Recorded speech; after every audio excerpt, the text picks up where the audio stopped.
بسم الله الرحمن الرحيم. قال النبي صلى الله عليه وسلم كفى بالموت واعظا او كما قال عليه الصلاة والسلام. میرے بھائیو، دوستو، بزرگوں، عزیز نوجوان ساتھیو، اللہ کے نبی علیہ الصلاۃ والسلام کا فرمان ہے، انسان کی نصیحت کے لیے موت کافی ہے۔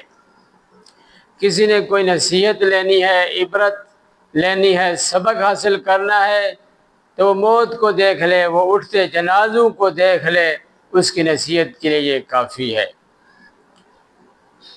حضرت علی رضی اللہ تعالیٰ عنہ کی والدہ صاحبہ مرحومہ جب اللہ کو پیاری ہوئی تو اللہ کے نبی علیہ الصلاۃ والسلام حضرت علی رضی اللہ تعالیٰ عنہ کی والدہ کی قبر میں اترے اور تھوڑی دیر پڑے رہے، پھر باہر تشریف لے آئے۔ حضرت صدیق اکبر رضی اللہ تعالیٰ عنہ نے پوچھا، اللہ کے پیارے محبوب، آپ نے یہ کیوں کیا؟ قبر میں پڑے رہے پھر باہر آ گئے۔ تو اللہ کے نبی علیہ الصلوۃ والسلام نے فرمایا، اے میرے یار غار، اصل میں حضرت علی رضی اللہ عنہ کی جو والدہ تھی، ان کے بڑے مجھ پہ، میری گردن پہ حقوق تھے، احسان تھے۔ میرے کہنے پہ وہ اسلام لائے، انہوں نے میری بڑی خدمت کی، میرے ناز نخرے اٹھائے۔ اس لیے میں ان کی قبر میں اترا کہ جب تک اللہ پاک ان کی مغفرت کا اعلان نہیں فرمائیں گے، میں قبر سے باہر نہیں آؤں گا۔ تو اللہ رب العزت نے ان کی مغفرت کا اعلان فرما دیا، ہم نے علی کی والدہ کی مغفرت فرما دی۔ تو صحابہ کرام رضی اللہ تعالیٰ عنہم اجمعین نے جب سنا تو اللہ کے محبوب کو فرمایا، صحابہ نے، اے اللہ کے محبوب، موت تو ہر ایک کو آنی ہے، قبر بھی ہر ایک کی بننی ہے، تو آپ ہماری قبر میں تو نہیں اتریں گے، ہر ایک کی قبر میں تو نہیں اتریں گے، اس لیے ہمیں تو بڑی پریشانی ہوگی۔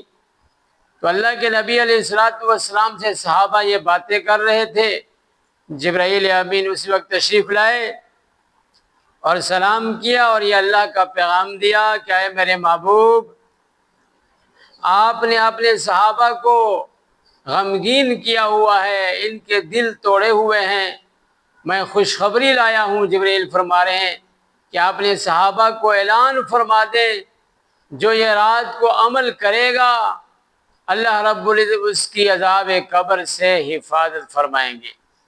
عمل یہ ہے، 4 رکعت نماز نفل رات کو پڑھنی ہے۔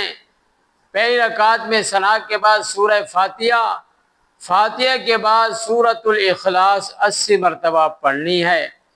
دوسری رکعت میں فاتحہ کے بعد سورہ اخلاص 60 مرتبہ پڑھنی ہے، اور تیسری رکعت میں فاتحہ کے بعد سورہ اخلاص 40 مرتبہ پڑھنی ہے، اور چوتھی رکعت میں فاتحہ کے بعد سورہ اخلاص 20 مرتبہ پڑھنی ہے۔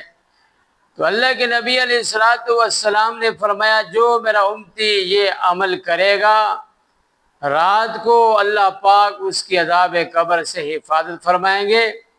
اور یہ عمل صرف عذاب قبر کے لیے نہیں ہے، کسی بھائی کو، کسی بہن کو کوئی ٹینشن ہے، مثلا جوان بیٹی ہے، اس کا نکاح نہیں ہوتا، وہ رات کو یہ عمل کر کے اللہ سے دعا مانگے۔